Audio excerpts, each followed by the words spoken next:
Christmas is right around the corner and Santa has come to town. Before we talk about Santa Claus, I'm going to give you a few minutes to observe the two pictures first. Do come up with a description for each picture and tell me the difference between the two.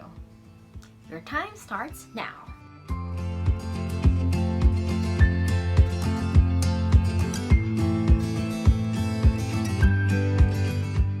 And time's up. Now let's talk about Santa Claus. Here are the guide questions. Number 1. What can you observe from the two pictures?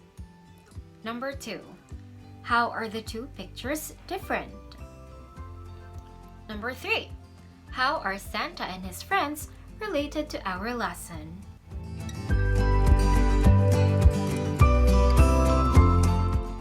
Very well. Your answers are all correct. But to sum it up, in picture A, we can see that Santa Claus is standing alone in the picture. He is smiling happily and his hands are raised in the air.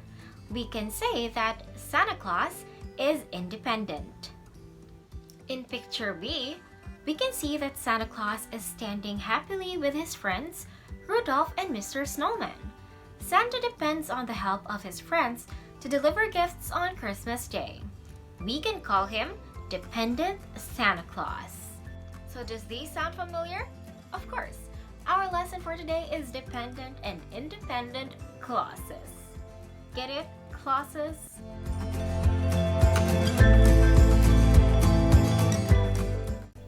Hey guys, let's continue and let's talk about independent clause.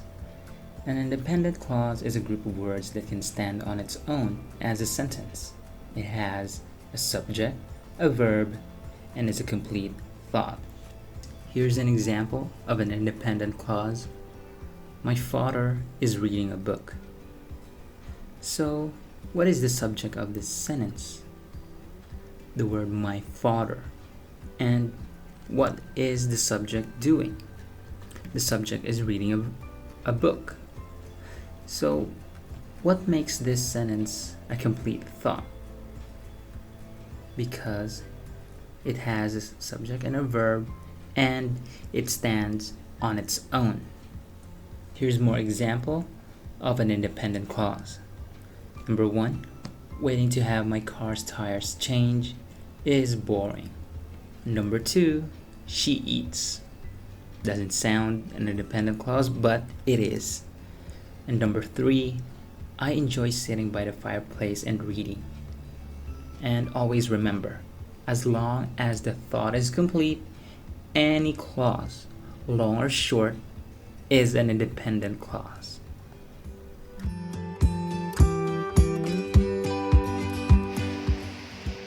So now, since we are done discussing about independent clause, let us now proceed to dependent clause.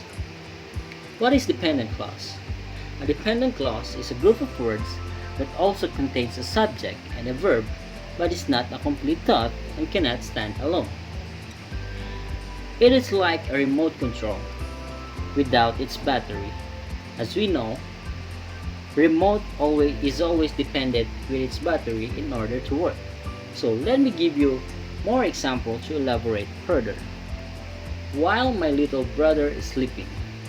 Please keep in mind that in identifying dependent clause, these are the questions that would help us identify 1. What is the subject in this clause? What is the subject doing? Is the clause a complete thought? Why? So in this sentence, our subject is a little brother, and the subject is doing is sleeping. Is the clause complete thought? No, it is not a complete thought because of its subordinating conjunction, while. However, if you try to remove the subordinating conjunction, my little brother is sleeping, it would become a complete sentence. So, to elaborate further, here are more examples. Because I didn't want to. As if you knew what was going to happen, even though the sun has set. If you would notice, all the sentences has its subject and verb. However, if all the clauses above have both subject and verb, why are the thoughts still incomplete? Again, it is because of the subordinating conjunction of each sentence. In sentence number 1, it's because. In sentence number 2, is as. In sentence number 3, it's even though. So, these are the explanation why these sentences are not complete. Because I didn't want so. The thought is incomplete because only the reason was given. It did not give what did the speaker not want to do and what made him say it. In the second sentence, as if you knew what was going to happen. The thought is incomplete because we do not know what precursory events lead the speaker to say this utterance. And the sentence number 3, even though the sun has set. The thought is incomplete because the information why the setting of the sun should be mentioned is not revealed. There is no context in the clause. So, please remember that a dependent clause is different from a phrase. The former has a subject and verb but cannot stand alone, while the latter lacks either subject or verb. So, in addition, a dependent clause can be immediately recognized by its dependent clause marker or a conjunction. It's like, for example, the because, as if, and even though. Next is we have determining dependent clauses.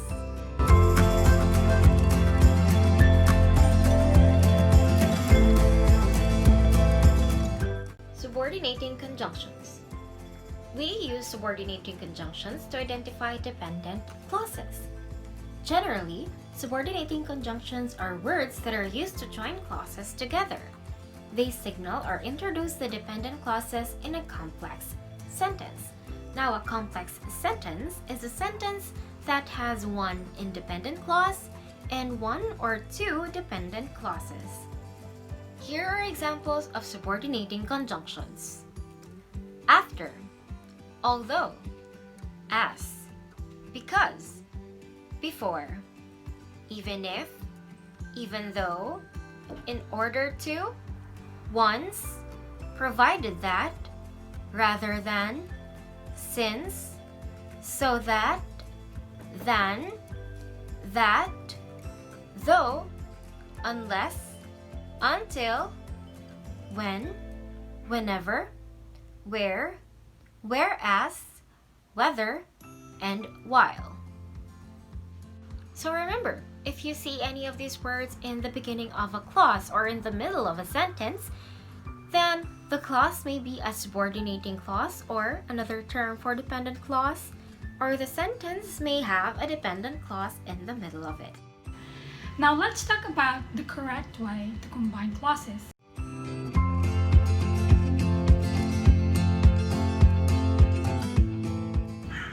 To combine two independent clauses, use either a semicolon or comma plus fanboy's conjunction. For example, my father is reading a book. Semicolon, my little brother is sleeping. Second example, my father is reading a book, comma, conjunction end, my little brother is sleeping. To attach a dependent clause, use a comma if it comes before the independent clause. For example, because I didn't want to, comma, he was left with no choice but to leave. Don't use a comma if the dependent clause comes after the independent clause, unless it is a contrast word. Although, though, even though, whereas. For example, she hung her clothes to dry after the sun has set. Second example, she hung her clothes to dry even though the sun has set. Now guys, we can recite a complex sentence using a subordinate conjunction. And for your assessment, you will be given 15 minutes to finish the quiz. In part 1, you have to underline the dependent clause and box the independent clause with the sentence given below. And in part number 2, you have to make a complex sentence using the following conjunctions: since, though, whether, unless, and although. And for your assignment, in a 1/4 sheet of paper, finish the clauses to make a sentence.